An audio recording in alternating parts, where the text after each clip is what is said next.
preamble for this BSA bomb. In 1942 I was in 25 Squadron flying Wirraways. I think around that time we were the only defence of Western Australia, but that's a long story. My observer was a chap called Jack West. Jack's still on deck. He's got a farm over in Victoria, and I keep in touch with him regularly. He's a great guy, and he and several others that we had in the squadron at that time were what they called citizen Air Force fellows, and they were very, very competent. In fact, they could fly planes better than I could when they were only supposed to be observers. But first time I flew with Dudley Irwin, I think it was, he became Minister for Air some years later after the war.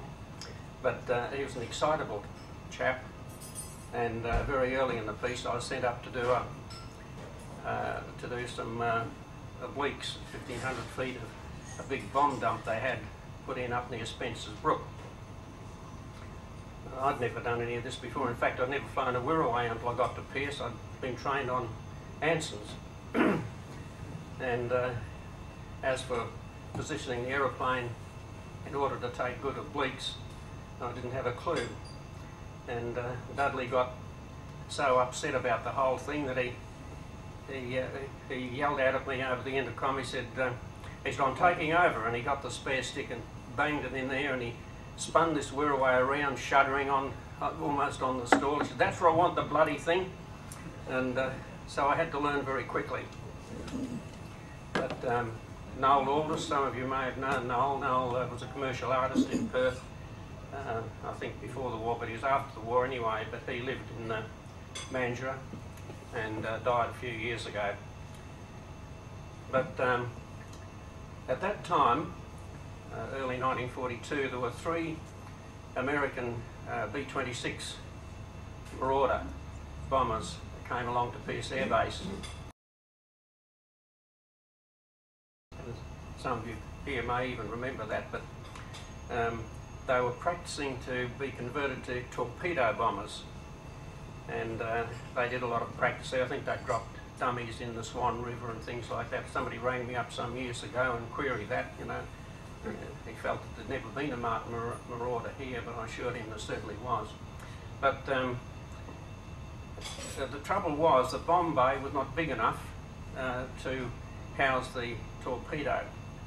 As a consequence, they put brackets underneath and hung the things externally, which made the pilots a little nervous because the warhead was then about 4 inches from the runway. And the worry was just in case you got it, blew a tyre or something. But they did a lot of practice, and at that time in Western Australia there was only one hire car firm. If I remember rightly, they had Vauxhalls, and they had these little checkerboard pattern around the thing. Some of you might remember that. And I think every one of the crew, that included their ground staff, all had these hire cars. And they used to just run them in underneath the wing of the Marauder and put a hose in the tank and fill up the motor car with 100 octane gas, which was all very well. But eventually the station CO heard about this, so he came trotting down to have a word with their OIC. He remonstrated with him, but this colonel, he said, "Listen, buddy," he said, "the deal is you supply us with fuel for our aeroplanes." He said, "What we do with it after that is none of your goddamn business." Anyway, we got four gallons per month, if I remember rightly, and Jack had this is where it comes in, a 250cc BSA motorbike, which we used to use for when we got a 48-hour leave. We'd come down to Perth, and I'd be on the pillion. If I remember rightly, it was from the main gate at Pierce Air Base to St George's Terraces 26 miles, and we actually did that in 27 miles, and we did it in 26 minutes one time. Of course, there was not much traffic on the road in those days. However, to get back to the story,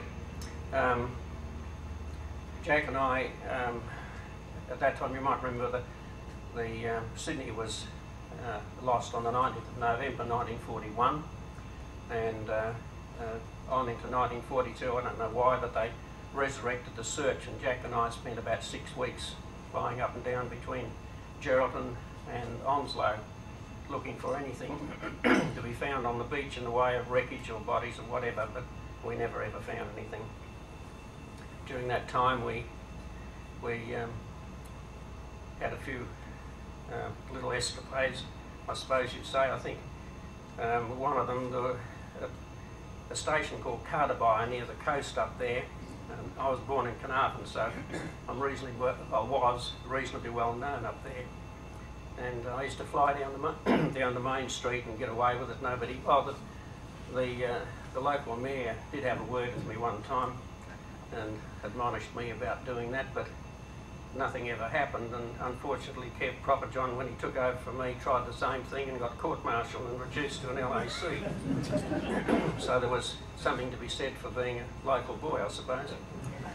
But I landed one day at Carterby along the Salt Lake. They didn't have an airstrip in those days, but I thought we'll call in and say hello to the girls, and so we landed there and went and had a cup of tea with the whole French family. And when we had to get back in the air fairly quickly, and when I taxied to take off, one wheel went down in soft ground, and I thought, hello, we're in trouble here. But anyway, they managed to round up 3 or 4 fairly hefty young fellas from around the place there, young darky chaps, and I got them underneath the wing on their hands and knees, and I said, you know, when I give it a bit of herbs, I want you to lift. And they got me out, and we got airborne, and Jack got on the air and he said, they've been calling us for the last 20 minutes or so. He said, what'll I tell them? I said, I'll tell them we're down low looking at something suspicious. You know, we got away with it. But anyway, to get back to the Marauders, one day a big staff sergeant, one of the ground crew, came to Jack and he said, I want to buy your motorbike. Jack said, I don't want to sell it. Anyway, he wouldn't take no for an answer, and he kept on offering him more and more and more money, and eventually Jack said, look, he said, go and buy somebody else's motorbike. He said, I don't want to sell mine. And the chap said, look, yours is the only one that'll fit in the bomb bay. He said, on the bomb racks. He said, I want to take my own wheels with me wherever I go. And anyway, eventually he wore Jack down, and Jack sold it to him for some colossal sum of money, about 10 times what he paid for it, I think. Now, I didn't see Jack, I was caught up with him by mail many years ago, but I never caught up with him in person until a few years ago, and we're over in Victoria. He's got a farm over near Mount Macedon. And so we had a fairly long lunch, all the afternoon I think it lasted, but during that lunch while we're reminiscing, I said to him, did you ever hear anything more about your BSA motorbike? He said, yeah, I did actually. He said, shortly after you left, so I went on to Form 85 Squadron with Brewster Buffaloes, and up to New Guinea with 75 Squadron later. But he said, after you left, he said, there was that kerfuffle, I think it was the Coral Sea Battle. It was in 42, if I remember rightly. Anyway, there was some kerfuffle on over east, and these Marauders were ordered to go over there quick smart, and halfway across the Nully, what happened, but this particular aeroplane lost a motor, and the captain said everything superfluous has to go. And that included the BSA, and as a consequence, that's where the BSA bomb came from, and you can blame Ted Fletcher for that. He thought of the title. So now you have it. Thank you very much.